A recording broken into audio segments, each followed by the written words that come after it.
അസ്സലാമു അലൈക്കും. Hi dears, Palliyali വ്ലോഗിലേക്ക് ഒരിക്കൽ കൂടി എല്ലാവർക്കും സ്വാഗതം. നാടൻ മാങ്ങയുടെ 2 ഉപയോഗങ്ങളാണ് നമ്മളിന്ന് പരിചയപ്പെടാൻ പോകുന്നത്.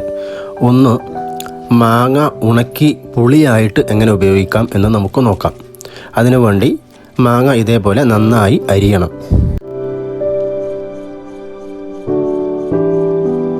ഈ ആവിപാത്രത്തിലാണ് നമ്മൾ വെള്ളം വെക്കുന്നത്. വെള്ളം നന്നായി തിളച്ചതിന് ശേഷം ഇത് മൂടി വെച്ച്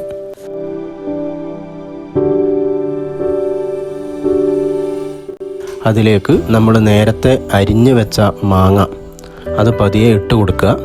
ഇതിലാണ് നമ്മൾ ഈ മാങ്ങയെ വേവിച്ചെടുക്കുന്നത്, പുഴുങ്ങിയെടുക്കുന്നത്.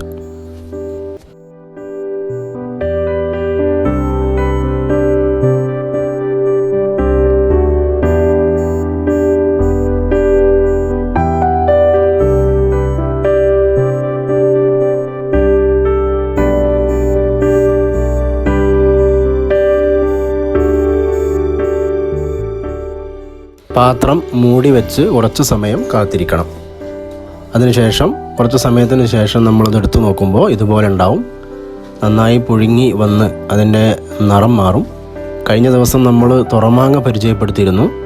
അതിനോടൊപ്പം തന്നെയാണ് നമ്മൾ ഈ ഡിഷും തയ്യാറാക്കിയത്. പക്ഷേ ഇതിപ്പോഴാണ് നിങ്ങൾക്ക് ഞാൻ പരിചയപ്പെടുത്തുന്നത്. രണ്ടാമത്തെ ദിവസമാകുമ്പോഴേക്ക് കുറച്ച് മാറ്റം വരും. ഒരു 4 ദിവസം ഇത് നമുക്ക് വെയിലത്ത് വെക്കാം. നല്ല വെയിലാണെങ്കിൽ 3 ദിവസം കൊണ്ട് നന്നായി ഉണങ്ങി കിട്ടും. ഇത് 3-ാമത്തെ ദിവസം.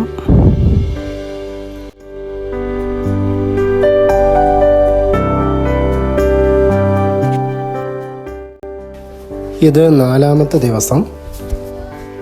ഇതൊരു കുപ്പിയിൽ എടുത്തു വെച്ച് കഴിഞ്ഞാൽ അമ്മ വീട്ടിൽ മീൻകറിയൊക്കെ ഉണ്ടാക്കുമ്പോൾ അല്ലെങ്കിൽ കറിയിലൊക്കെ നമ്മൾ പുളി ഉപയോഗിക്കുന്നതിന് പകരം ടേസ്റ്റി ആയിട്ടുള്ള ഈ മാങ്ങാപ്പുളി നമുക്ക് ഉപയോഗിക്കാൻ കഴിയും. വളരെ നാച്ചുറൽ ഫീലിംഗ് കിട്ടുന്ന ഒരു രുചി നമുക്കത് കൊണ്ടുണ്ടാക്കാൻ കഴിയും. മറ്റൊരു വിഭവം നമ്മൾ പലർക്കും അറിയുന്നതാണ്, എങ്കിലും നമ്മൾ ഉണ്ടാക്കുന്ന രൂപം ഒന്ന് പരിചയപ്പെടുത്താം. കടുമാങ്ങ എങ്ങനെ തയ്യാറാക്കാം എന്നാണ് നമ്മൾ പരിശോധിക്കുന്നത്. അതിന് വേണ്ടത് നമ്മൾ എടുത്തു വെച്ച മാങ്ങ ഇതേപോലെ ചെറുതായി അരിയണം. ചെറിയ കഷ്ണങ്ങളായിട്ട് അരിഞ്ഞ് വെക്കുക.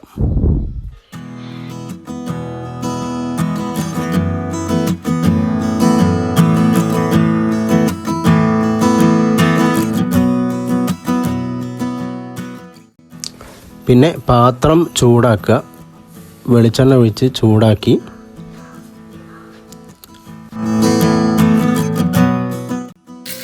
ചൂടായ വെളിച്ചെണ്ണയിലേക്ക് കടുക് ഇടുക. കടുക് നന്നായി വെളിച്ചെണ്ണയിൽ വറുത്തെടുക്കുക. അതിലേക്ക് ആവശ്യമായ വെള്ളം ഒഴിച്ചു കൊടുക്കുക. വെള്ളത്തിലേക്ക് നമ്മൾ കറിവേപ്പില ഇട്ട് കൊടുക്കും. പതിയെ തിളച്ചു വരുന്നത് നമുക്ക് കാണാം.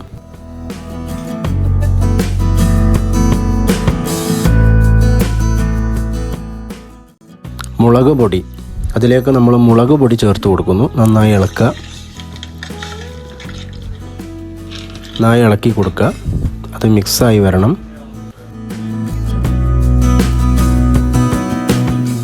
പിന്നെ ആവശ്യത്തിന് ഉപ്പ്. ഇനി തിളക്കണം. നന്നായി തിളച്ചു മറിയണം. അതിനുശേഷമാണ് നമ്മൾ അരിഞ്ഞു വെച്ച മാങ്ങ ഇതിലേക്ക് ഇടേണ്ടത്. ഇത് വളരെ സിമ്പിളായി നമുക്ക് തോന്നാം, പക്ഷേ വളരെ രുചികരമായ ഒരു അച്ചാറായിട്ടായിരിക്കും നമുക്കിത് കാണാൻ കഴിയുക. വളരെ രുചികരമാണ്. നമുക്കൊക്കെ പരീക്ഷിച്ച് നോക്കാവുന്നതാണ്. വളരെ എളുപ്പത്തിൽ പരീക്ഷിക്കാവുന്ന മാങ്ങ കൊണ്ടുള്ള മറ്റൊരു ഉപയോഗം ഇതാണ് ഞാൻ നിങ്ങൾക്ക് പരിചയപ്പെടുത്തുന്നത്. എല്ലാവരും പരീക്ഷിച്ച് നോക്കുക. ഇഷ്ടപ്പെട്ടാൽ നിങ്ങളൊക്കെയും ഇത് ഷെയർ ചെയ്യണം. അതേപോലെ ഈ ചാനൽ ഇതുവരെ സബ്സ്ക്രൈബ് ചെയ്യാത്തവർ അതും ചെയ്യണം. നിങ്ങളുടെ പ്രോത്സാഹനം വളരെ വിലപ്പെട്ടതാണ് എന്ന് ഓർമ്മപ്പെടുത്തുന്നു. നന്നായി തിളച്ചു വരുന്ന കാണാം.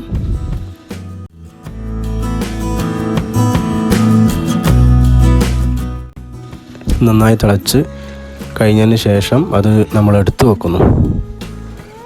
ചൂടാറുന്നത് വരെ എടുത്തു വെച്ച് കുപ്പിയിലേക്കോ മറ്റോ മാറ്റി ഒരു 2 ആഴ്ച വരെയൊക്കെ നമുക്കിത് ഉപയോഗിക്കാൻ കഴിയും.